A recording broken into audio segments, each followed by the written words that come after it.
Redline Logbook here for D. Gray Man's Eastern Branch and Edo Arc. And so we start off with Robbie activating his Wood Seal. Now, his Wood Seal isn't like other attacks he has. Unlike the Fire Seal, which has a fire attack, and the Lightning Seal, which is a lightning attack, the Wood Seal actually gives him control over all nature. This is great because now he has control over all the clouds, and as soon as he parts all of them, Crowley can finally see where the enemy is. And so Robbie just gives him a boost with his hammer, and he goes flying towards them. All three are level 2, so they're easy to kill. But instead of sucking their blood, which is what Crowley wanted to do, he wanted to make them suffer because of how many people they killed on the ship. And so he infected them with his blood. And it doesn't take very long before they start writhing in pain before they actually suffer to death. You forget how bloodthirsty Crowley can be because the man was always a shut-in his entire life, so he's very sad and gloomy all the time. But when it comes down to it, the man will make you suffer if you piss him off. As soon as Crowley lands back down on the ship, he immediately collapses though because, one, he didn't drink their blood and he's been working out this entire time, so he's already draining himself. Combined with the fact that he just removed his own blood meant he can't really do anything else. He's just done for the night. Then in the distance, they see a giant bright light, which was, of course, the attack that killed the level 3 Akuma from Lena Lee. And they know this because the gravity chains that were wrapping around Miranda's Innocence disappears along with the ship, and so it stops sinking. The only problem is they wait and wait and wait, and Lena Lee never comes back. And so they get all hands on deck to get to where they saw the bright light as soon as possible. Anatia is, of course, on the verge of tears because Lena Lee hasn't returned. Robbie's freaking out trying to get to her as quick as possible, but the crew stops him because, once again, he's covered in wounds. And when he leaves the ship, all those wounds are going to come back. Robbie then actually starts to attack the crew for trying to stop him. That's when Miranda runs over and says, "Stop, they're innocent people, they're just trying to stop you from getting hurt." And Robbie, of course, yells at Miranda saying, "Lena Lee's out there, she's only human, she needs help." And he demands if she actually cared about Lena Lee. And Miranda, of course, is stunned by even hearing this, and her response is, "Aren't you human too? I care about both of you. I don't want either of you to die." Robbie then ignores Miranda and rushes to Lena Lee. As you could probably have guessed, all of his wounds start to return and he's just covered in blood. And as he gets to the point where the light was at, that is when out of the water appears a level 2 holding a crystal. Robbie, of course, is all beat up, and so he doesn't really have the strength to fight this level 2, but he's got no choice. That is, until the level 2 starts talking to him and asks him if he's Junior. Robbie is stunned by the fact that an Akuma decided to talk to him instead of attacking. And level 2 says, "You're Bookman Jr., right? Here, help me with this." Robbie then finally looks at the crystal that the Akuma is holding, and inside of it is Lena Lee. Robbie then demands, "What did you do to her?" And the Akuma says, "Nothing, this is her innocence. Now, if you don't mind helping me, it's really beginning to burn my skin touching it." As you can imagine, Robbie starts to freak out because the idea that Innocence, specifically an equipment type, Innocence like her dark boots, decided to protect her by turning into a crystal doesn't make sense to Robbie. That shouldn't happen. That's never happened. And Robbie's Bookman Jr., so he knows the entire history of the Black Order. He knows the entire history of Innocence. At least that's been recorded. So he knows that this has never happened before. Of course, his thought is once again broken up because the Akuma begins to slip his hands because once again, the Innocence is burning his flesh and he keeps saying, "Take it, take it, take it." Robbie obviously does not trust the Akuma, but before he can act, that's when flies over and then lands on the Akuma's head. Robbie then tries to convince Tinkampi to get off the Akuma, but the Akuma then says, "I am Aura. This thing smells like my master. I am an Akuma that was converted by Master Cross." And that is when we get to see Cross for the first time in a long time. He's in Edo with some chickens, smoking a cigar, with a lot of booze. I mean, he went through bottles. Robbie then returns to the ship with the Akuma and Lena Lee and the crystal, and the first person to rush up is Anatia, trying to get to Lena Lee. But as soon as she gets close, her brain begins to just scream at the top of its lungs. She falls to her knees in pain. Bookman then orders anyone who isn't an exorcist to stay away, because the Innocence that's protecting Lena Lee is probably just attacking everything. Robbie then asks if this really is her innocence, and Bookman says that's not the issue right now. Plenty of exorcists have been killed, including generals who have way more of a connection to their innocence, but they have never automatically helped their user before. That's when Bookman begins to fear the possibility that Lena Lee's innocence might be the heart. He doesn't say it out loud, but Robbie also realizes it, and the two of them basically exchange looks like this is not good. On the other hand, Aura, the level 2 Akuma, has no problems talking out loud and saying, "It's the heart, isn't it?" Of course, Robbie smacks it with his hammer, telling it to shut the hell up. As you can imagine, Robbie and Aura then start arguing with each other. That is until Bookman says, "No, it's fine." General Cross does in fact have the ability to convert Akuma. The only thing is, Bookman is the only one in the Black Order who actually knows this, which doesn't help at all. But the fact that Tinkampi is currently laying on Aura's head is proof enough for Bookman. Aura then informs them that Cross is in fact still alive and he's in Edo. And as you can imagine, they're all relieved, especially Anatia. Aura then informs them that Cross is currently on a mission. When they ask him what that mission is, Aura tells them that there's a box in Edo, a giant box that is a manufacturing plant for Akuma, and that Cross's mission is to destroy that box, to destroy the manufacturing plant. And as you could probably guess, everyone is actually surprised that Cross was doing his job, because he's just known as the Slacker, especially because of Alan's stories. And so everyone assumes that Aura came to go get them and bring them to Cross, but Aura says no. The order from General Cross is for them to go home, because Japan is already the Earl's country. It's filled with level 3s, and if they come, they're all just going to die anyway. Before they have a chance to continue this conversation, that is when the innocence that is currently covering Lena Lee begins to shrink and release her. Robbie, of course, runs over to her, see how she's doing, and she actually was holding on to Anatia's headband the entire time, so she did save it. Lena Lee really is something else. She's always thinking of other people, even in the point where she's about to die.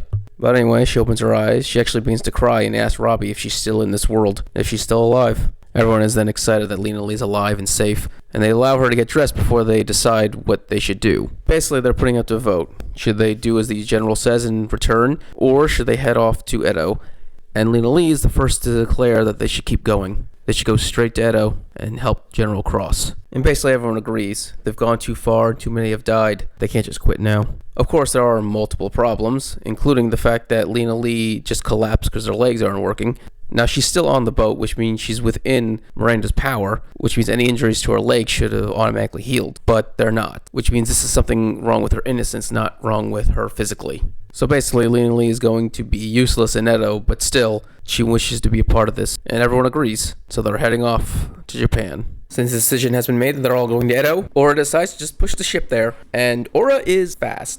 Like, it was supposed to take them an extra day, maybe a day and a half to get to Edo. Aura's gonna do that in like 10 minutes. She is just pushing that thing as fast as she can, and they are gonna get there now. Which is a good thing, because Miranda cannot hold out for another day. She's extremely exhausted. After the fight, her body is now basically taking in all of the rewinded time of the ship being destroyed over and over again. So she is on the verge of collapse. Miranda starts apologizing over and over, but everyone's like, no, it's fine. You're holding out great. But that's not what she meant. She's basically saying sorry because all the people that are about to die, she's going to have to turn off her ability, and well, that's it. Anatia is currently above the ship in the rain, commenting on how Cross loved this kind of weather when she gives the order to have the Exorcist and all the survivors come aboard. She apologizes that the crew can't send them off, but she told everyone that's going to die that they might as well spend their last night partying and having fun. And it's basically everyone except for 3 men are dead then. Miranda is once again starting to cry, but Anatia tells her it's fine.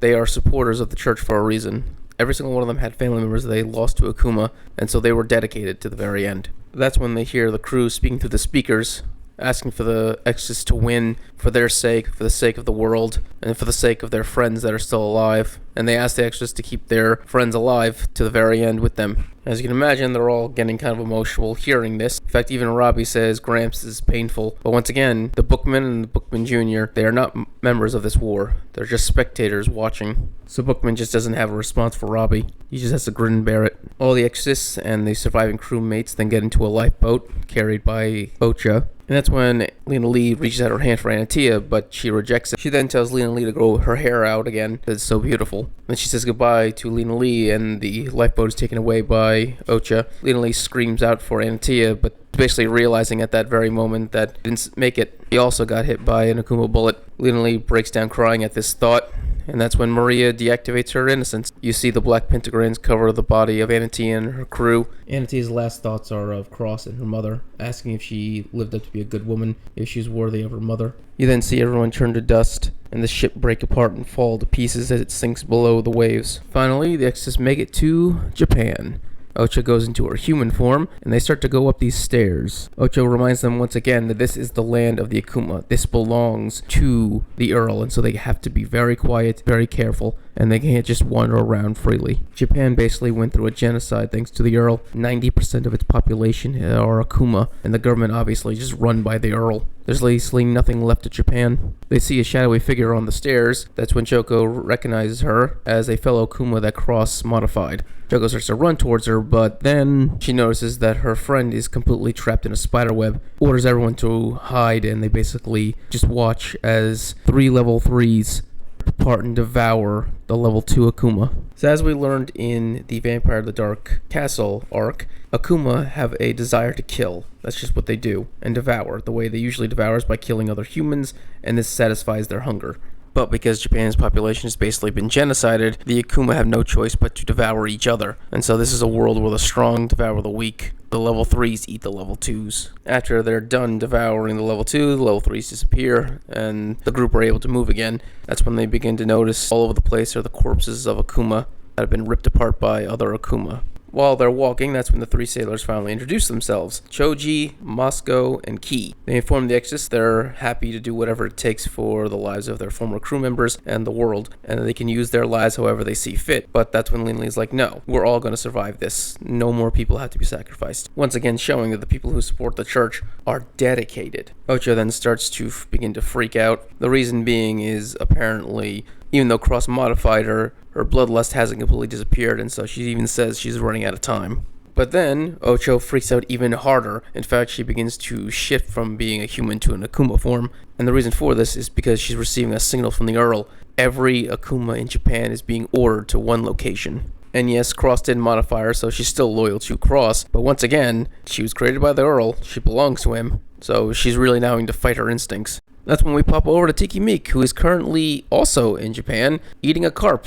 He just randomly pulled it out of the river and started eating it. The little card that has all the names of the people his job is to kill is complaining that the name Alan Walker won't go away no matter how much he tries to brush it off. Tiki Meek says that's impossible. He's clearly dead. Just erase the name already. Which is kind of terrifying, because the Earl created this as a way to inform Tiki Meek as a way to kill people, but this also proves that whatever name the Earl carved into that card, the name does not go away unless the target was actually killed, even though there's no evidence to show that Alan Walker's alive, which heavily implies that the Earl just knows if you're alive or dead. He has one of those abilities. He obviously doesn't know where you are in the world, because otherwise he would have just went after Alan Walker himself, but that's a pretty broken ability to have, to know that someone is dead or alive without having to ever confirm it or not. That's when 2 more Akuma show up and start just being annoying to Tiki Meek. He basically tells them to go away. He refers to them as the twins, but they don't seem to like that. They prefer it if you just call them by their name. One is David and the other is Jazdvero, and they for some reason combine their names together to be Jazz Davy. They ask Tiki Meek what he's doing there, and he tells them, yeah, well, I'm after a specific exorcist, man named Cross. But that's when the 2 twins get pissed off, saying that Cross is their prey, and Tiki Meek has to just stay away. They then decide to travel to the Earl in a rickshaw pulled by Jazdero. For some reason, he's playing the role of the horse. And they basically just start insulting one another on the fact that they can't get their target to kill. Apparently, the twins failed to kill Cross 3 times, and of course, Tiki Meek failed to kill Alan. So it's just standard bickering between family. Then they run over a hitchhiker, who happens to be another Noah, Boren, that guy who got pissed off that the egg he was eating wasn't sweet. Apparently he's also in Japan because he was sent off to kill the Four-Eyed General, he calls him, which is probably General Theodore, and he's been tracking him all the way to Japan. Yeah, so they're a collection of losers who fail to do their job. And so they all realize the Earl's going to be pissed at them, because not a single one was able to do the task that they were ordered to do. The 4 of them then finally make it to the manufacturing center of the Akuma that Cross is after to destroy. They mention that they feel nostalgic of this place, even though they've only been here a couple times and it's not even their birthplace. But that's when the Earl points out that, well, this is Noah's Ark. This is the birthplace of mankind. After the Great Flood, this is what started humanity over again. So it's the Noah blood flowing through your veins that feels nostalgic, not you. We then get a recap of Noah from the Bible, where God created a great flood. Noah and his family were able to survive thanks to the ark that he created. And then from there, he restarted humanity as the second progenitor after Adam. But we get a little box that says, or at least that's what was written, basically telling us that that's not the true story of the Noah and his ark, that there's more to it than that. All of the Noah think it's funny that the birthplace of humanity is also now the birthplace of the Akuma. But the Earl says it's time that we abandon this ark for a new one. But more importantly, why are you guys here and not doing your job? And so they straight up say that, well, 2 of the generals he told us to kill, they're here in Japan. We then go over to Road, who is currently being wrapped up by this weird ball thing, and that's the only information we get from that. We go back over to Lin Li's group, where Choco is currently saying that she cannot resist the order from the Earl, and that she must go to Edo, to where the Earl is ordering all Akuma to go to. That's when everyone realizes, wait, the Earl is here in Japan? This is basically the opportunity that the Black Order's been looking for a long time, a chance to kill the Earl. Back with the Earl, he's currently calling all the Akuma to Edo. They're all gathering, and that's when the twins basically tell Tiki Meek to screw off. They're going to be the ones to kill Cross, but Tiki Meek doesn't care. But the Earl is like, hey, do not underestimate the innocents. it is the devil. Basically telling Tiki Meek that, yeah, Alan Walker is alive, and you should take care of it right now. And so Tiki Meek then orders a level 3 to go after Alan specifically. The Earl then gets really pissed off and bloodthirsty towards all the Noah, saying, I'll help you this time, but you better not fail at killing the generals. Do your job. And they basically all shrink away in fear. And in truth, the Millennium Earl is specifically fearful of Cross. He doesn't understand him. He can't understand the way he thinks. And so he's just the man that causes him the most worry. He's the man that could destroy his plans. And so it becomes quite clear the reason why all the Akuma were summoned to Edo, because the Earl then orders them to attack the generals. That's right, the Earl is so fearful of Cross that he orders all of the Akuma in Japan to kill him. And apparently the movement of all of these Akuma at once is causing Alan Ahoy in China to have his cursed eye activate again, which is once again insane just how powerful his cursed eye has become. The fact that he can see Akuma in Japan moving out when he's an entire sea away from them. And as soon as the Earl gave out his order, it wasn't just Alan who reacted, it was also Robbie. His fire snake immediately just engulfs the Earl. Unfortunately, the Earl just waves it away into nothingness, declaring that this is nowhere near the power of a general, heavily implying that if you want to kill the Earl, you gotta be at least on par with a general in strength. And so we have the Noah versus the Exorcists. In fact, most of the Exorcists are actually surprised the Earl even looks that way, because once again, none of them have ever seen him. He has a tendency to disappear before the Black Order even gets near him. Of course, Aura's freaking out because she knows how strong the Earl is, and she was made by him after all. And Robbie's response is, yeah, we're probably not in the best shape of winning at the moment, but hey, we have no plan of losing. Crowley ends up agreeing, saying you can't just start out a battle thinking you're going to lose and die. For all you know, you could win. Both Robbie and Crowley then attack the Earl, but the Noah, of course, cut them off, and they start a fight. That's when Robbie recognizes Tiki Meek as the Noah that killed Alan. Obviously, he gets pissed off and declares he's going to be the one to kill him. Lin-Lee tries to calm Robbie down, trying to point out that there's no reason for him to fight on his own, but Robbie's pissed off and he wants to kill Tiki Meek himself. Obviously, Tiki Meek met Alan and Robbie and Crowley back when he was in his white form, and so he realizes that Robbie and Alan were friends, and so he decides to do what Tiki Meek always does, be a bastard, and get under Robbie's skin, saying, oh, I understand why you're mad. I killed your friend. I would be mad about that too. It's really tragic when a friend dies, just constantly just poking and poking at Robbie just to get him riled up. And then right before Robbie snaps, Tiki Meek then goes, calm down. Alan Walker's alive. And that's when both Robbie and Lin-Lee just stop for a second going, wait, what? And TB is like, yeah, he survived. And he's going to be here real soon. But not in the way that you want it, because I just sent an Akuma to go bring back his corpse.